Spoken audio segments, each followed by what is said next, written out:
going on, everybody? Welcome to Rust Belt Builds. Today we have an introduction to my buddy Mitch's Ranger that we've been working on for about a month now. Basically, it's a 98 Ranger, 2.5 4-cylinder 5-speed, and he's lost his mind and tried to put a small block Chevy in here. So we're going to show you how he did that, how we did that, all of the mounts, the fabrication that goes into this, and the mental capacity of someone that wants to do this. So stick around. I'm going to pass the camera to him, and he's going to give us a rundown. Thanks for watching. Like, comment, and subscribe, and I'll see you later. Hi everybody, my name is Mitchell Herbert, and this is my 1998 Ford Ranger. I've had it for going on about 2.5 years now, and it's been quite the journey. So if you look over here, we've got two 2.5 motors laying on the floor, and that is number 3 right there. That's number 4, and clearly they just weren't enough power. So I picked up a 1992 Chevy K1500 with a small block Chevy 350 in it.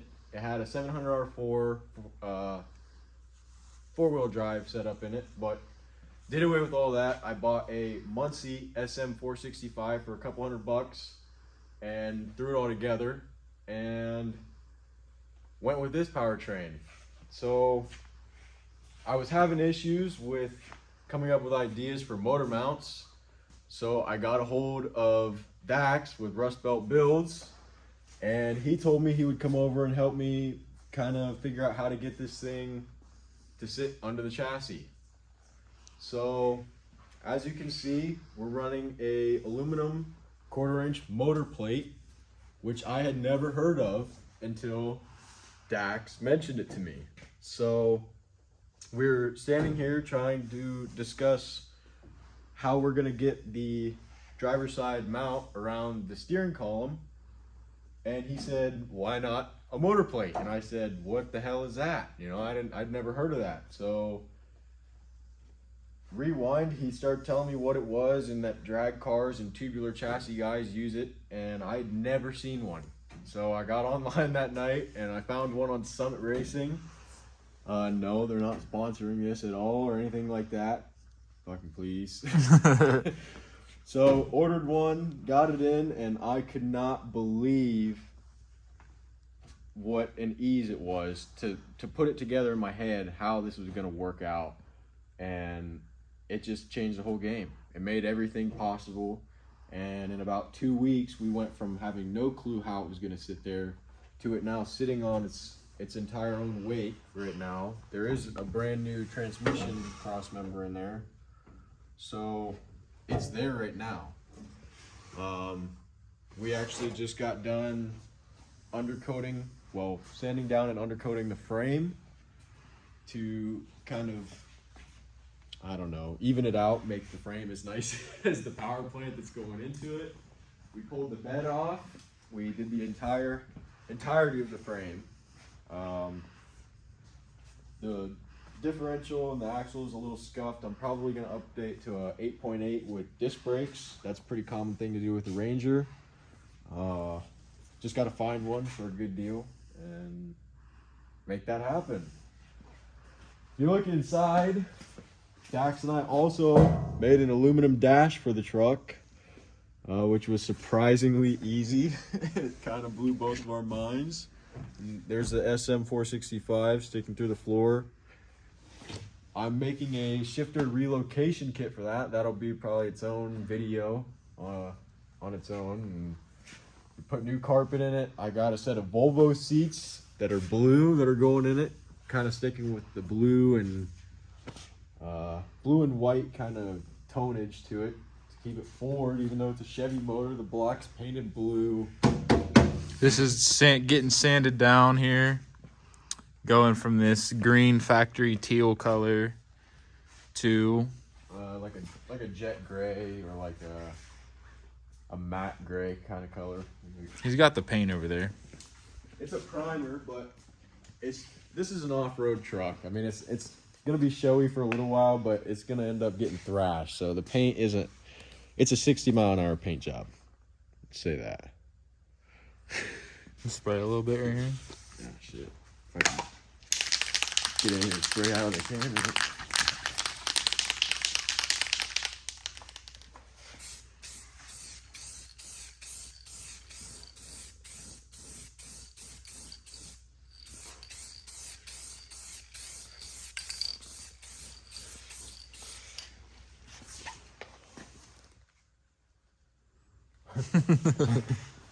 Take that away.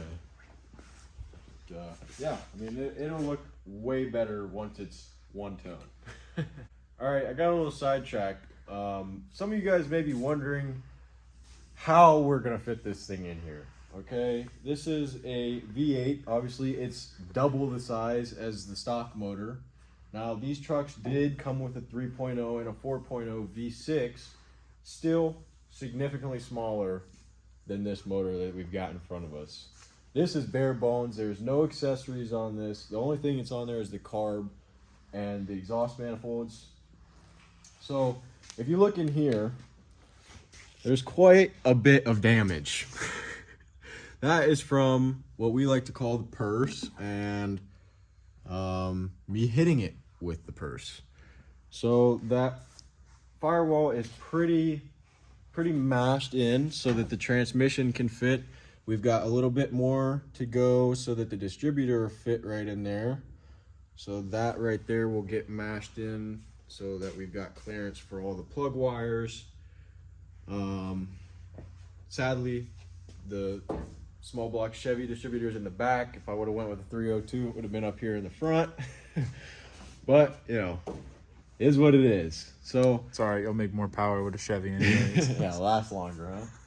So really, it wasn't too much work. The hardest part of all this was probably getting rid of the original motor mounts. I don't know what the heck kind of black magic they got going on over at Ford to get those installed, but getting them out was basically 20 to 30 minutes a piece of just melting away rubber that was covering rivets and then burning the rivets out of the K-member. So if this project interests you, or if you've got a Ranger and you're trying to find information on how to get a motor like this into the truck, reach out to us, because it's actually a lot more simple than you think. This truck is designed very similar to cars that were built for motors like this. They've just got a lot of extra stuff that you got to get rid of in order to fit the good stuff in. So we figured out how to do that. It just took quite a bit of our own figuring out, because as we searched for stuff on this, there wasn't much there. So kind of just treading new water and trying to film and make other people's lives easier. So see how it goes. Okay, so we're gonna kind of go over why we have the motor plate set up the way we do. So once the motor plate showed up in the mail, we decided that's 100% what has to happen and what would be the easiest option. So we first bolted the motor plate to the motor and put the whole operation into the truck, jacked up the transmission to the general position where it's going to sit, and sat the motor right down on the frame. Because this was originally fully rectangular, it actually looked something like this. So it sat right across the frame rails and held the motor just all right. So we knew that it was too close to the K-member. The oil pan sat too close to the K-member, and we wanted to make it bolt-in. So I decided to make those risers to bolt the motor plate to. So we're kind of at a standstill with them, and I hope that they're right, because I did a little bit of guesswork. There's a lot of measuring involved, but there's a little bit of guesswork. So from this point to this point, I think is about 22 inches.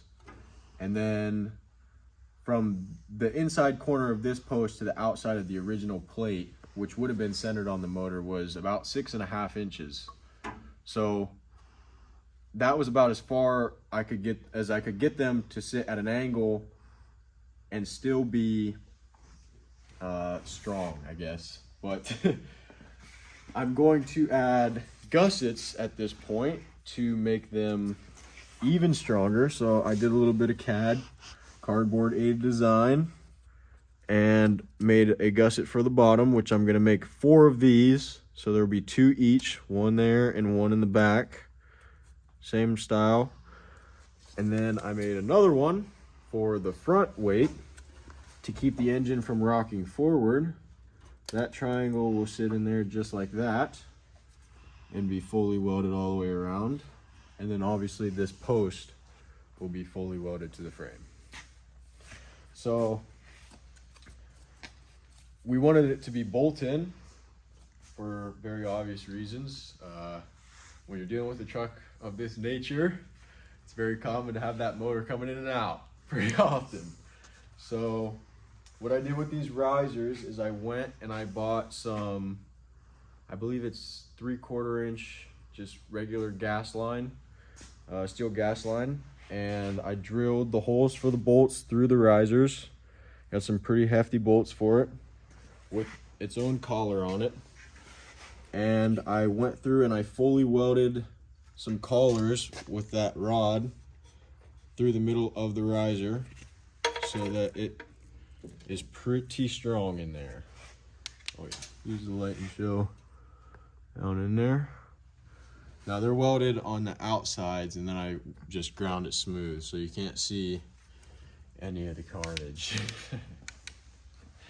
But they picked up about 1.5 pounds of weight each. They just feel a lot more strong and sturdy. And with those gussets in there, I think that we're gonna have no issues as far as the motor coming free from the frame. My worry is the frame coming free from the ground and the suspension. So that's what we're hoping for, honestly.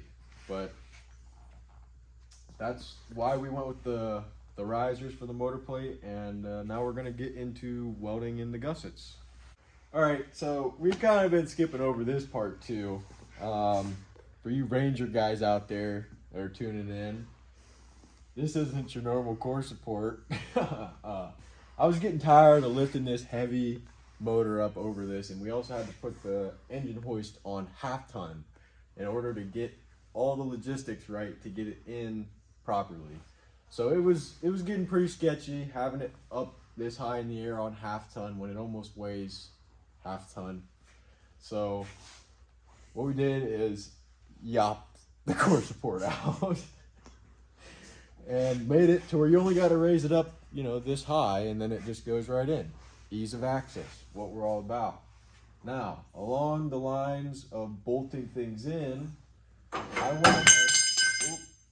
went ahead and made some new, what I would call shoulders for the core support, and they've got a nut and bolt combo. The nut is welded down inside that new plate, which I believe is 1/4 inch, so it's pretty strong. And then a 1/4 inch triangle that goes down pretty decently on the inside of the core support, welded inside and out. The inside isn't welded yet, but the outside is. Then I made these, I believe they're 1.5 or 2 inch angle iron brackets with holes in them. I'm gonna gouge them out further. They're not quite right yet, but they're gonna sit right on there like that. And these bolts will go right down in there, like so. And then this 1.5 inch square tubing will get welded between those 2 brackets and be the new cross member. But it's easily removable, so if you have to take that engine out, take this off, and it's right back to in and out the easy way. So that's why we did that. All right, guys, we're gonna talk a little bit more about the motor plate that we ordered and the struggles with it and why we have this cardboard template. So as I mentioned, that is a 1/4 inch aluminum motor plate for a small block Chevy. And if you've done this project, or if you've ever even thought about doing anything like this, you know they don't make a steel front plate. They only make steel mid plates. We searched and searched and searched, couldn't find it. They don't even sell templates. You can't even get this anywhere. So I sucked it up and I bought an aluminum one, and I had the idea to make this template and possibly cut out steel ones for anybody else looking to do a similar project. It doesn't have to be for a Ranger. If you've got a car and you're looking to put a small block in it, you're looking for an easy motor mount option, this is what you want to go with. And if you don't have all the tools and experience to do a bolt-in option like that, you could very easily, with a steel one, weld it to your frame with other gussets in a different manner than a bolt-in like that, and still be able to get your motor in and out in a different way. So if you're looking for a steel motor plate, I might be your guy. So I also am keeping every other CAD cardboard design piece that I make for the gussets, as far as changing the frame, changing all that stuff for a conversion like this. So you Ford Ranger guys, or anybody that knows a Ford Ranger guy, show them this project, show them what we got going on. I'm telling you, they're going to be interested. Make sure you guys like, comment, subscribe, help Rust Belt Builds out, and we'll see you in the next video.